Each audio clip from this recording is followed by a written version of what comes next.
Hello అందరికీ. ఈరోజు మన కిచెన్లో రెసిపీ వచ్చేసి ఎగ్స్తో గుంట పొంగనాలు ఎలా ప్రిపేర్ చేసుకోవాలనేది ఇప్పుడు మన వీడియోలో చూద్దాం. ఈ గుంట పొంగనాలని ఎప్పుడు ఈ స్టైల్లో ట్రై చేయకపోతే ఈసారి తప్పకుండా ఈ రెసిపీని ట్రై చేయండి. చాలా అంటే చాలా టేస్టీగా చాలా బాగుంటుందండి. మరి గుంత పొంగనాలని చాలా సింపుల్గా చిన్నపిల్లలకు కూడా చాలా ఇష్టంగా తినేలాగా ఎలా ప్రిపేర్ చేసుకోవాలనేది ఇప్పుడు మన వీడియోలో చూద్దాం. ముందుగా ఒక బౌల్లోకి 1 గ్లాస్ వరకు మినపప్పు, అలాగే 1 గ్లాస్ వరకు రేషన్ బియ్యంని తీసుకొని వీటిని 5 నుంచి 6 గంటల పాటు నానబెట్టేసి మిక్సీలో వేసుకొని ఇలా మెత్తగా రుబ్బేసుకొని తీసుకోండి. ఇప్పుడు దీనిలోకి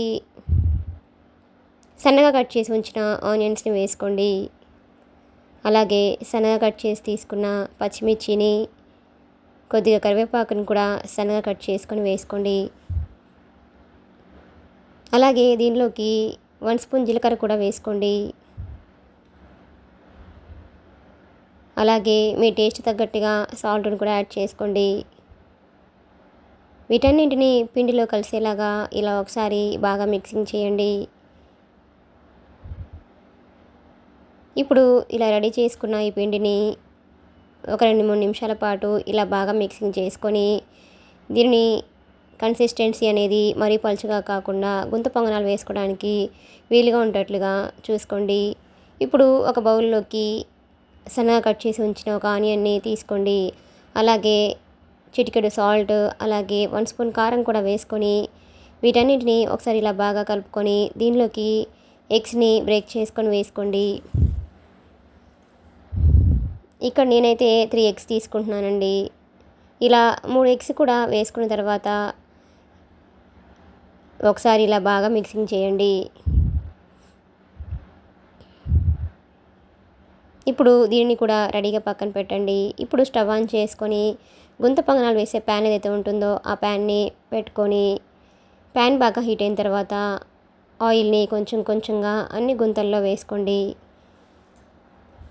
ఇప్పుడు పిండిని కొంచెం కొంచెంగా తీసుకుంటూ ఇలా గుంతల్లో పిండి అనేది కంప్లీట్గా వేయకుండా ఇలా కొంచెం గ్యాప్ ఉండేటట్లుగా వేసుకోండి. ఇలా అన్నిటిలో కూడా పిండిని వేసుకొని దానిపై నుంచి మనం ముందుగా ప్రిపేర్ చేసి ఉంచుకున్న ఈ ఎగ్ మిక్చర్ని కూడా దీనిలోకి వేసుకోండి. ఇలా పైనుంచి ఇలా ఎగ్ మిశ్రమాన్ని దీని మీద వేసుకోండి. ఇలా అన్ని గుంతల్లో కూడా ఇలా ఎగ్ మిక్చర్ని దీనిలోకి వేసుకొని పైనుంచి ఆయిల్ని కొంచెం కొంచెంగా వేసుకోండి. ఇలా అన్ని గుంతల్లో కూడా ఆయిల్ని కూడా వేసుకొని ఫ్లేమ్ని లో టు మీడియం ఫ్లేమ్లో ఉంచేసి మూత పెట్టేసి వీటిని 4 నుంచి 5 నిమిషాల పాటు బాగా ఉడికించండి. ఈ గుంత పొంగనాలని ఎగ్స్ వేసి ఎప్పుడు ఇలా ట్రై చేయకపోతే ఈసారి తప్పకుండా ఈ రెసిపీని ట్రై చేయండి. చాలా అంటే చాలా టేస్టీగా ఉంటుందండి. ఇప్పుడు ఒకవైపు ఇలా మనకి కంప్లీట్గా ఫ్రై అయిపోయాక వీటిని ఇలా రెండో వైపుకి టర్న్ చేసుకోండి. ఇలా అన్ని గుంత పొంగనాలని కూడా ఈ విధంగా రెండో వైపుకి కూడా టర్న్ చేసుకొని మళ్ళీ మూత పెట్టేసి వీటిని 2 నిమిషాల పాటు బాగా ఫ్రై చేయండి. చూడండి, మనకి రెండో వైపు కూడా కంప్లీట్గా ఫ్రై అయిపోయాక వీటిని తీసేసి ఒక ప్లేట్లోకి తీసుకోండి. ఇప్పుడు మళ్ళీ సేమ్ అలానే అన్ని గుంతల్లోకి ఆయిల్ని వేసుకొని కొంచెం కొంచెంగా పిండిని వేసుకొని మనకి పిండి అనేది కంప్లీట్గా వేయకుండా కొంచెం గ్యాప్ ఉండేటట్లుగా ఈ విధంగా వేసుకోండి. మనం ఎందుకంటే పైనుంచి ఎగ్ మిక్చర్ని ఇలా వేయాలి కాబట్టి కొంచెం గ్యాప్ ఉండేటట్లుగా వేసుకోండి. ఇప్పుడు పిండి వేసుకున్న తర్వాత పైనుంచి ఎగ్స్ని కూడా ఇలా వేసుకోండి.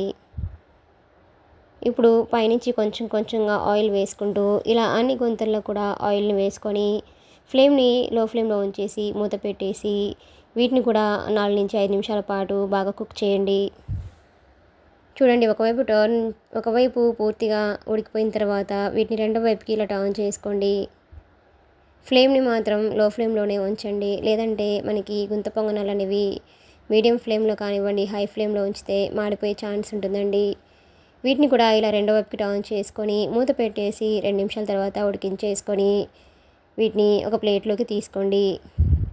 అంతేనండి, ఎంతో టేస్టీగా ఎంతో ఈజీగా ఉండే ఎగ్ గుంత పొంగనాలు అనేవి మనకి రెడీ అయిపోయినట్లే.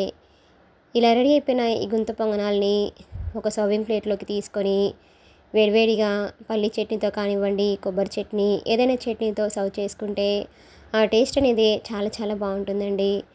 చూడండి, ఈ గుంత పొంగనాల్ని చూస్తుంటేనే నోరూరిపోతుంది కదండి. మీకు కూడా ఈ రెసిపీ కనుక నచ్చినట్లయితే ఒక లైక్ చేయండి. అలానే లైక్ చేయకుండా మాత్రం మర్చిపోకండి. Please subscribe my channel, like, share and comment. మరిన్ని మంచి మంచి రెసిపీస్ కోసం మన ఛానల్ని సబ్స్క్రైబ్ చేసుకోండి. Thanks for watching.